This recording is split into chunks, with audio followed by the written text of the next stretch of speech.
अस्सलाम वालेकुम नाजरीन, आज 23 अक्टूबर 2021 है और नाजरीन वीडियो का थंबनेल यकीनन आप मुलाहिजा कर रहे हैं। उस पे बराह रास्त आने से पहले एक मुख्तसर गुजारिश आपकी खिदमत में पेश कर दूं। नाजरीन, मेरी अपनी वीडियोस के ज़रिए हमेशा ये कोशिश रहती है कि पाकिस्तान के चंद सियासतदानों का हकीकी चेहरा आपकी खिदमत में पेश किया जाए कि वो इक़्तिदार के हुसूल के लिए किस हद तक जाने के लिए तैयार रहते हैं। नाजरीन, यकीनन आपके इल्म में है कि गुज़श्ता एक माह से इस मौजू के हवाले से शायद मैंने सबसे ज़्यादा वीडियोस अपलोड की हों और वो है बलूचिस्तान की सूरत हाल। नाजरीन, यकीनन आपके इल्म में है कि 19 अक्टूबर को जाम कमाल के ख़िलाफ़ बलूचिस्तान की सूबाई असम्बली में तहरीक अदम एतमाद की करारदाद जमा होती है और 25 अक्टूबर को तहरीक अदम एतमाद पे वोटिंग होनी है, यानी कि सोमवार के दिन। और यकीनन जो खबरें वहाँ से आ रही हैं उन खबरों के मुताबिक जाम कमाल का जाना तकरीबन यकीनी हो गया है। अब नाजरीन, इस हवाले से कल भी मैं एक वीडियो अपलोड कर चुका हूं और उसमें मैंने तफसीली गुजारिशात आप लोगों की खिदमत में पेश की है कि अब्दुल कदूस बजिंजो के घर, जो कि स्पीकर हैं बलूचिस्तान असम्बली के, 35 अपोजिशन के अरकान ने पनाह ली हुई है और सोमवार वाले दिन वो अब्दुल कदूस बजिंजो के घर से बराह रास्त जो हैं वो सूबाई असम्बली बलूचिस्तान पहुँचेंगे और तहरीक अदम एतमाद में हिस्सा लेंगे। अब नाजरीन, जाम कमाल साहब ने गुज़श्ता 1.5 महीनों के दौरान तमाम तर हरबे इस्तेमाल कर लिए, हर किस्म का फोरम जो है इस्तेमाल कर लिया, लेकिन जाम कमाल को इसमें नाकामी हो रही है। अब नाजरीन, वहाँ पे मोतमद ज़राए से, काबिल एतमाद ज़राए से जो मैंने इंफॉर्मेशन कलेक्ट की है, डेफिनेटली अपोजिशन के जो अरकान हैं और बाप पार्टी के जो 13 अरकान खुद जाम कमाल से बागी हुए हैं, उनकी नाराज़गी के कई असबाब हैं जो कि 2 हफ्ते पहले मैं डिस्कस कर चुका हूं। तो मैंने उन ज़राए से पूछा कि आखिर अपोजिशन वाले पीछे हटने के लिए तैयार क्यों नहीं हैं, और ये जो बाप पार्टी के 13 अरकान बागी हो चुके हैं वो पीछे हटने के लिए तैयार क्यों नहीं हैं। तो उन्होंने बताया कि 2 बातें हैं। एक बात तो ये है कि इन लोगों ने कुरान पाक पे हल्फ लिया था, आज से तकरीबन 1 महीना 8-10 दिन पहले, यानी कि 40-42 दिन पहले इन लोगों ने कुरान पाक पे हल्फ लिया था कि हम जाम कमाल को घर तक छोड़कर आएंगे और जब तक हम उन्हें घर तक छोड़कर ना आए उस वक्त तक हम बाज नहीं आएंगे, हम पीछे नहीं हटेंगे। यानी उन्होंने बाकायदा कुरान पाक पे हल्फ लिया है और एक दूसरे से जो है ना वफादारी का हल्फ लिया है कि हम में से कोई भी इस तहरीक से पीछे नहीं हटेगा। एक बात तो ये हो गई। इंतहाई अफसोसनाक बात है कि सियासी मामलात में जो है इस तरह के हल्फ जो हैं वो दरमियान में लाए जाते हैं। खैर, उस हवाले से पाकिस्तान की एक पूरी तारीख़ है जो कि मुख्तलिफ वीडियो की मुत्तकाज़ी है।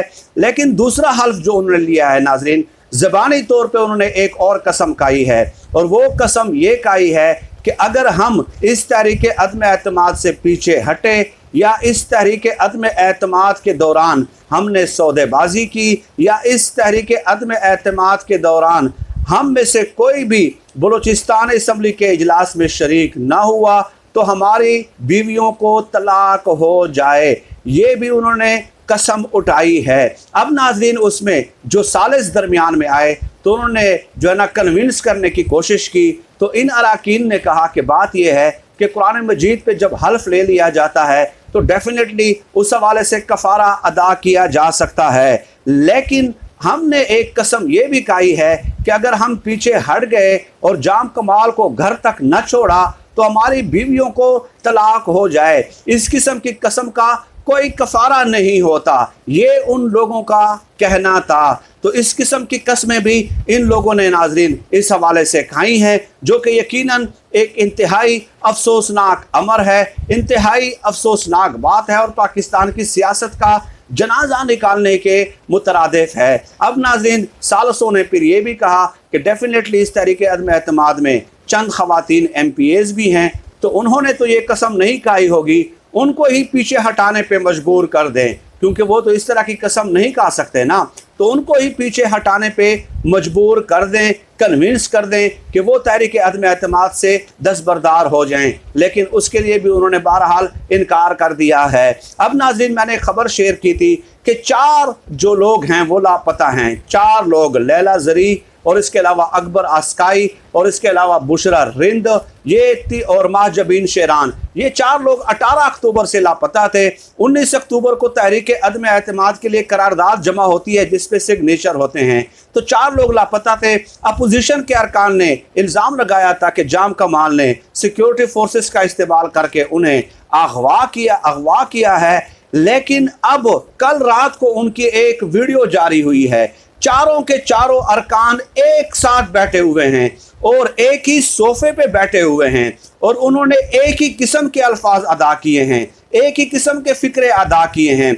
जैसे कोई तोते को रटा दिया जाता है ना, तो उसी तरह रटे रटाए अल्फाज इन 4 लापता अरकान ने जो है वो अदा किए हैं। उन्होंने कहा कि हम इस्लामाबाद में हैं, हमारा इस्लामाबाद में ज़ाती नौइयत का काम था तो हम इस्लामाबाद आ गए थे। अब उनसे कोई सवाल पूछे कि 18 अक्टूबर से आप गायब हैं, 19 अक्टूबर को बलोचिस्तान असम्बली में अदम एतमाद के हवाले से जो है करारदाद जमा होती है, आपने सिग्नेचर करने होते हैं, आपके घर वाले आपको ढूंढ रहे हैं, आपके पार्टी सदर आपको ढूंढ रहे हैं, आपके भाई आपको ढूंढ रहे हैं, आप जो है चारों के चारों का काम एक ही साथ जो है वो इस्लामाबाद में हो गया है, चारों के चारों का। और फिर चारों के चार जब वीडियो जारी करते हैं तो उसमें एक ही किस्म के फिक्रे आप अदा करते हैं कि जी मैं खैरियत से हूँ और हमारा कोई काम था तो हम कल बलोचिस्तान जा रहे हैं और अब्दुल कदूस बिजेंजो के ग्रुप में शामिल होंगे, यानी जाम कमाल के खिलाफ हम वोट देंगे। नाजरीन, 35 अरकान ऑलरेडी जाम कमाल के खिलाफ हो चुके हैं, अब्दुल कदूस बिजेंजो के घर में पनाह ले चुके हैं। अब जो ये 4 अरकान ने वीडियो जारी कर दी है, उसके बाद यकीनन ये तय हो गया है कि जाम कमाल का इस्तीफ़ा मुमकिन है कि आज आ जाए, मुमकिन है कि कल आ जाए और हो सकता है कि परसों आ जाए। तो उनका बचना इसलिए नामुमकिन हो गया है कि 4 अरकान ने भी वीडियो जारी करके ये कह दिया है कि जी हम जाम कमाल के खिलाफ वोट देंगे। पहले तो कहा जा रहा था कि शायद जाम कमाल ने इन्हें अगवा किया है और ये तहरीक अदम एतमाद से पीछे हट जाएंगे। अब नाज़रीन, ये चारों जो 4 इस्लामाबाद में पाए गए हैं, तो इससे आप बहुत सारे इशारे समझ सकते हैं कि इनके साथ क्या हुआ है, किन से मिले होंगे और क्यों कर वो जाम कमाल की हिमायत से जो है दस्तबरदार हो गए हैं। यकीनन समझने वालों के लिए इशारा काफ़ी होता है। बलोचिस्तान के हालात के हवाले से कई वीडियोस मैंने अपलोड की हैं। ये चंद लेटेस्ट डेवलपमेंट्स थी जो आपकी खिदमत में मैंने पेश करना ज़रूरी समझा, और इसलिए कि कहा जा रहा है कि तहरीक अदम एतमाद बलोचिस्तान में अगर कामयाब हो जाती है तो उसके बाद पंजाब का और फिर उसके बाद जो है वफाक का रुख किया जाएगा। इसलिए इन तमाम तर तब्दीलियों पर नज़र रखना बहुत ज़्यादा ज़रूरी है। सियासी हालात से वाकफ़ियत रखना बहुत ज़्यादा ज़रूरी है। तहरीक लब्बैक के हवाले से नाज़रीन मैं बता दूं कि हमारे बहुत सारे दोस्त हैं जो उस पर वीडियोस कर रहे हैं, लम्हा ब लम्हा अपडेट्स दे रहे हैं। तो मेरा ख्याल है कि जो भी सूरत हाल है उसमें बहुत ज़्यादा जो है ना हाइप क्रिएट नहीं करनी चाहिए। और उस्मान बुज़दार साहब ने कल रात को ट्वीट किया है, आखिरकार उन्हें ख्याल आ ही गया है कि राजा बशारत और चौधरी ज़हूरुद्दीन की सरबराही में मैंने कमेटी तश्कील दी है और तहरीक लब्बैक वालों के साथ मुज़ाकरात होंगे। तो हमें बहुत सेंसिबल ज़िम्मेदारी के साथ इस हवाले से रिपोर्टिंग करनी चाहिए। इसलिए ज़्यादातर मैं इस किस्म के मौज़ूआत को अवॉइड करता हूँ ताकि उसमें कोई गलत आदाद व शुमार में पेश न कर दूँ। फिर वक्त नाज़रीन, आज की इस वीडियो में इतना ही। पाकिस्तान जिंदाबाद, अल्लाह हाफ़िज़।